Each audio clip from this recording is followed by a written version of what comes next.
I was excited to have a stalker, at first. My dearest Angela, your beautiful lush hair flowing in the wind as you carried your groceries out to your car was the most elegant event I have ever seen in my life. When you got out of work and accidentally spilled your coffee on your coworker and you decided to help clean it off her, it proved to me that you are a wonderful soul. When you were clipping your toenails, you saved them in a pile so they wouldn't go everywhere. These are just small events that make me fall for you. I'm proud to say that I truly love you. That note was taped to my window about 3 days ago, sealed in an envelope. Someone has been leaving notes for me for the last month or so. I've tried going to the police with the first note, but they thought I was crazy and conceited, and that I just wanted attention. I haven't tried going back. To be honest with you, I kind of enjoy the notes. I enjoy being the center of someone's world. I know that if I tell my parents about these, they'd freak out, so I haven't yet. As long as he doesn't do anything to me, I guess I'm fine with it. The weird thing is, the morning, the delivery man dropped off a sealed box on my front porch. I opened it, and it was a DVD. I guess he made a video for me? I opened it and put it into the DVD player. Static. It was a man sitting at a bench by the lake, back turned to the camera. My dearest Angela, I'm so glad that you decided to watch this video. I guess that I'm getting closer to finally introducing myself. Just the thought of that makes me filled with excitement, but also anxiety. I have a tendency to fall for people too easily, but I really hope you are the one. I hope that you are the person that completes my world. He stood up and turned to the camera. He was wearing a large black hat with a rim, a brown trench coat, dress pants, a black button-up, and dress shoes. He dresses really well. I kind of fell for him at this point. I wanted to know who it was. Angela, I've been watching you for over a month now, and I can say that you are the most perfect human I have ever observed. Ever. I've fallen so deeply in love with you that it makes me sick sometimes. Lovesick. Ha ha ha. Well, that's all for now. I'll introduce myself to you soon enough. I love you. Static. Oh my goodness. My stalker is actually hot, like insanely hot and rich, potentially. I really wanted him to introduce himself to me. I wouldn't mind meeting him. I know in these circumstances, I probably shouldn't want to meet him, but I've been lonely lately, and been wanting some companionship, you know. It isn't too much to ask for. That night, after work, I wore my silk pajamas. They were a little big on me, but extremely comfortable. I got ready for bed as usual, but I couldn't sleep. All I could think about was the man in the DVD, how he was dressed so well, his voice was like music to my ears. I kind of wanted to stay awake to see if he would come once again, but I fell asleep after laying down for a short time. When I woke up in the morning, I wasn't wearing the silk pajamas anymore. I was wearing my usual shorts and t-shirt to sleep. I swear that I remember wearing my silk pajamas. I went to the washroom to check my laundry basket, and surely my work clothes from last night that I changed out of were there. Someone changed me out of my clothes and put on new ones for me. Someone was in the house last night. I ran outside my room, and sure enough, everything was in order. I looked on the living room table, and there was a DVD there. My dearest Angela. It was titled. I opened it with anxiety and put it into the DVD player. Static. Oh my God, it's me sleeping. And my dearest Angela, how I am so glad that we finally meet.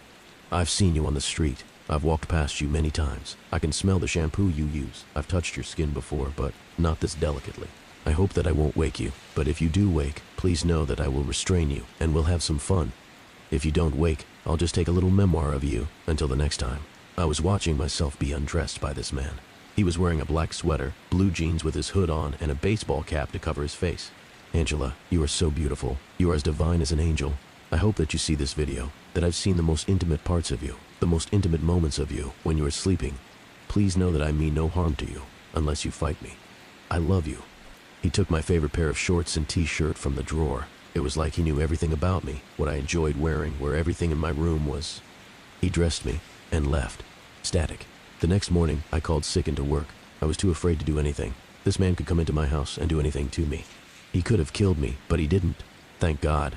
I peered out my window to see if there was anyone on the street, and suspicious individuals, but I couldn't see any. I got in my car and drove towards my workplace to see if anyone was following me. Sure enough, I saw a silver Toyota Camry, not too many cars down, following me since I took a left off my street. He knew exactly when I would go to work, and the route I would take. I knew it was him. I continued to go towards my workplace to make sure that I had the right person, and when I parked my car and walked up the steps of my workplace, I turned around. I spotted that silver Toyota Camry as he drove off. As soon as he drove off, I got back in my car and drove towards my parents' house. I rang the doorbell as soon as I could, as soon as I parked my car outside their house. "Mom, open the door, please. I know you are home. Please." I was sobbing at this point, worried that if I was outside for too long, he'd notice me, and he'd notice where my parents live. The door opened. "Angie, what is wrong? Come inside." Immediately, I ran for the blinds. I closed them all and turned on a little lamp in the living room. Mom, sit down, please. I need to tell you something. Honey, what's wrong? Mom, I have a stalker. He was in my room last night and he undressed me and took my pajamas, then put new clothes on me. What? Have you called the police? No, I thought it was fun and games at first, but then he decided to come into my house. If he knew how to do that, he could do anything. Mom. Joe, come here. My father ran down the stairs. Share Angie. Oh my God, what's wrong, baby? Daddy, I have a stalker and last night he came into my house. Baby, I'll contact my friend who's part of the police. I'll take care of it, okay? Okay. My mother held me in her arms as I was sobbing, afraid at what happened last night. I thought everything would be fine. I thought my parents would take care of me. That night, I went into the guest room and laid down in the bed. The room was on the second floor of the house, with a window towards the back of the house, so I felt a little safer that he wouldn't find me here, and if he did, he wouldn't be able to climb to the second floor of the house. I changed into the pajamas I borrowed from my mom, and I went to bed. Bud, I heard something like a dull noise. Mom? No response. Dad? No response. I stepped out of my room and heard a door close downstairs. It was the back door. I looked towards my parents' room, and the door was slightly opened. I opened the door. Mom, Dad? Honey. My mom was gasping for air. Get out of here. I turned on the light. My eyes opened wide, mouth dropped, tears began to flow down my face. My father's head had dropped onto the floor, severed from his body, which was stabbed many times. My mother had her throat cut and was laying in blood, pooling underneath her. I screamed in horror, crying, anxious. There was a DVD. I walked towards the DVD and it was labeled, "Oh, you shouldn't have run away. I missed you." I don't know what to do. I don't know where to go. He'll always find me. He killed my parents. I didn't watch the DVD that night. I couldn't sleep, but I got a text in the morning from an unknown number. Angela, watch the DVD. Help, please.